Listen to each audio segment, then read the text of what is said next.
Hello and welcome to New Junction. Now you join me tonight on an extremely bitter evening, so I'm donning the loft scarf and the loft slippers to keep warm while I bring you the model railway news. Now it's just February 1st when you'll be seeing this, and I've been to my local model shop and I've picked up my free copy of the Railway magazine. As you'd imagine, with Hornby having their releases this month, the front page is dominated by Hornby's new set, The Bittern, which I think is one of their first of the new releases to come out. But let's see what else is in the magazine, and don't forget you can pick your free copy up from your local shop or trade stalls at shows, etc.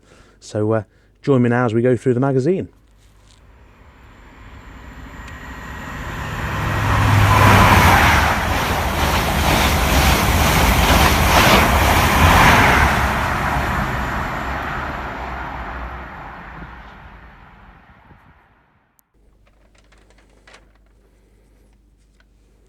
So one of the first things we noticed is the small advert here where it says Hattons launches Scenic product range.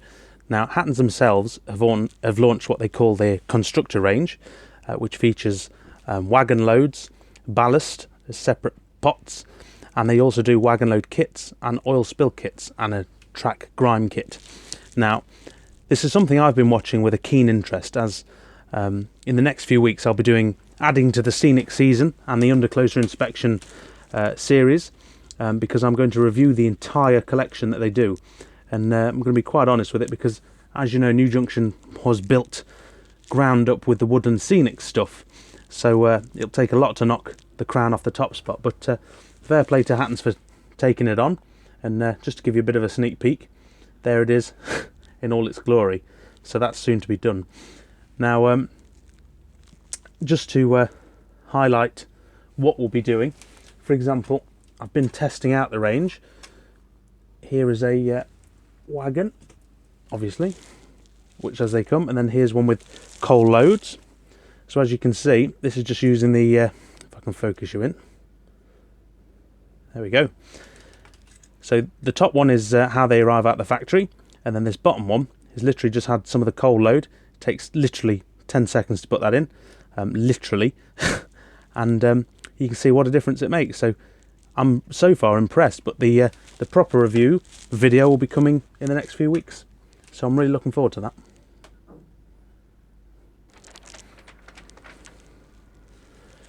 So moving on, as you will no doubt heard, Hornby have released an extensive range this year. Now in my video I did, I think it was last week for you now, I mainly focused on the modern image things that would suit my layout down to the ground, but it's not just modern image stuff that they've pretty much gone nuts for. As we can see here in this article, where they talk about the new Peckets, they've got a new class of B2. They've also got an entire range of Rustons, the 040 little diesels, and no end of new toolings. I think we see the large Prairie tank here and the Princess Royal class.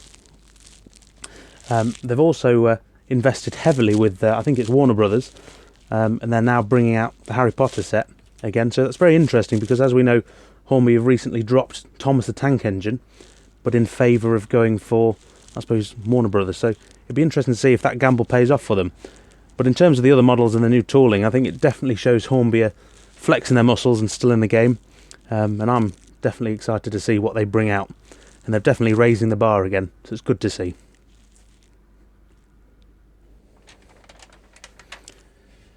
Now, as we see here, Hornby's Duchess collection is growing, and this centre page spread pretty much is all about that. So again, if that's your thing, Hornby are absolutely going to town with this. And if memory serves, I think the Duchess used to be Hornby's flagship loco, or flagship catalogue loco, if memory serves. So it's very nice of them to be almost coming full circle and putting the money where the mouth is and bringing out solid locos. So be very interesting to get my hands on one of these, and as you can see, they're really going to town with the advertising. So as I said, hopefully it plays out for them.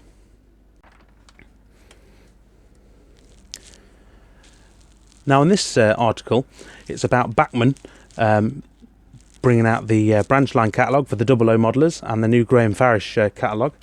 Now, very interestingly, comparing them to Hornby, their approach to announcing news is extremely different. And they'll have an endless list of reasons for doing it this way, but they've almost had on the public side of things, a quiet launch, whereas behind the scenes they had a week-long event for all the industry. Whereas Hornby, obviously, they have a very short industry event. I think it lasted a weekend, and then literally the news is spammed everywhere for public knowledge instantly. Now, Backman have always been a bit more model shop first. They support the shops more than other manufacturers, so it's a very interesting approach. However, the downside to this is getting information out of them is extremely difficult, because news isn't forthcoming, because you rely on other parties. You rely on your local shop, you rely on news and things getting to you, rather than just Backman telling you how it is. So dare I say it, communication is a bit let down. So as a consumer, I don't appreciate this approach, but I'm sure as a retailer, if I was a retailer, I might think differently. So that's definitely one to look out for. I'm still undecided whether to do a video on the new Backman launches. I have obviously found some information of their new products. I've seen the catalogue images, etc. So it'll be interesting to know your thoughts if you want to see that. But I'll leave that one up to you. So if you do want to see that, comment down below and let me know.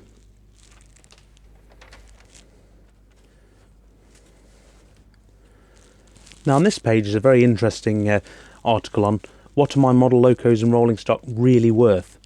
Now this does open up an absolute minefield of where you think your rolling stock should be priced if the inevitable happens and you have to sell it, whether that be through choice or through no choice, I suppose. What do your family sell it for if anything happens to you? A lot of the modelling community, as it were, are slightly older members of the parish, so I suppose that does leave you with a bit of a dilemma. Now, interestingly enough, model pricing and the pricing structure chosen by manufacturers is an absolutely hot topic of debate, as I'm sure you're all aware, because the ever-increasing cost and limited availability of models is ultimately driving the prices up. Now, on the one hand, it's terrible if you want to buy new models all the time, but it does have a benefit, of course, because your second-hand models are suddenly worth quite a bit. I, as some of you may know, have to buy and sell my rolling stock, apart from a core selection of units, just to bring you different rolling stock in my videos. Now, at the moment, that works very well because I get the bulk of the value back because they literally don't devalue.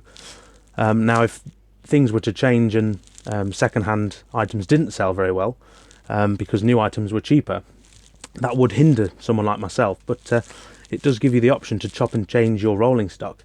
So it's a very interesting debate, really, because there is a downside to having cheaper new items. But that's a video on its own, I think. Now, in the What's in the Shop section, we've got an article called Hoovers, Grids and Skips, because in the last month or so, some of the new releases have been primarily modern image. We've had 2 Class 50s released. We've had a Class 67 and a Class 56. Now, the Hornby Class 50, as you see, is an absolutely solid model. I had the pleasure of borrowing one from Tim at Exeter and Lira on YouTube. And that was an absolutely solid model. It weighed a lot and it pulled whatever I wanted it to, and the detail's absolutely fantastic. And also, as you know, the 67, I've currently sold all mine, but to replace them with new ones. But again, another solid model. Detail's not quite there. I mean, it's a plain model, a plain locomotive in reality. But again, for working my layout, it's absolutely solid. And I'm sure the 56 is fine as well. But no, it's good to see. Now, this article called Epping Ongar, which is about the heritage line, documents the history of the line, going from being discontinued during the cuts to now being an absolutely thriving heritage line. And I think they had 14,000 people visit their Santa specials in 2018. So it's an absolute wonderful story for the railway, but it does highlight the plight of heritage railways, and you wouldn't believe how delicate they are, and they really do thrive on guests visiting, people volunteering, etc. And although we may see them as a stable thing in life, they really do only thrive off the people willing to go and help, and I suppose go and appreciate them. So it just highlights how important it is to use your local heritage line or lose it, sadly. We have seen a number of losses. I think the Oliver Cromwell was taken out of service just at Christmas. That was last run at my local heritage railway, the Great Central. And of course we've heard in the last few days there's a Class 50 being potentially sold to be stripped down, and it's in working order. But it just shows you that if they're not being used and appreciated, how delicate they can be, and they can just be I suppose lost. So it's a real shame, and if we can do anything to prevent that, we should. So but otherwise it's a very nice article. Otherwise that's pretty much it for this this paper and the news out of it. I will end on the fact that one advert I was very shocked to see, but is becoming more and more of a thing in the last 6 months, or that I've noticed, is Hattons are really pushing their wholesale market. And obviously this is an advert for retailers, because obviously they have their own range of what they call Hattons Originals now, and it's just exciting to see, because it really does bump up the competition, and hopefully it will give us, the consumer, a better deal going forward. So again, if you're I presume most model shops will have these free newspapers, but I hope a lot of them, even though Hattons are in retail, will get in touch and see what they can do, potentially work together. Now, I know I do a lot with Hattons because they're very open, and they do like to work with a influencer, and you'll see many channels in some way working with them. I'm not paid by Hattons, so this is just off my own back and my own opinion. So, but I think it's a really good thing, and good for our hobby ultimately. Whew, it's absolutely freezing. So, in other news that we heard yesterday, and those of you who follow the New Junction Facebook page will have heard straight off the press, Dapol's new liveries of 68 are on the way to the shops. So some early birds may have it today, the Friday, but realistically next week. And I'll definitely be picking mine up next week. I'll be going down my local and partying with yet more cash. In terms of future videos, obviously we've got a layout update coming very soon. Hopefully the Dapol 68 in the Transpennine livery under closer inspection review. And also I'll be doing quite a bit with the Hattons constructor range, as I mentioned before. So on to make the next video, where I'll be opening, I think I've got 12 of these little pots, I think. And we'll be getting them out and seeing how we can put them to use on the layout. So as ever, guys, thank you very much for tuning in. I hope you're warmer than I am. I'm now going to go and have a hot cup of tea or coffee or something and warm up a bit.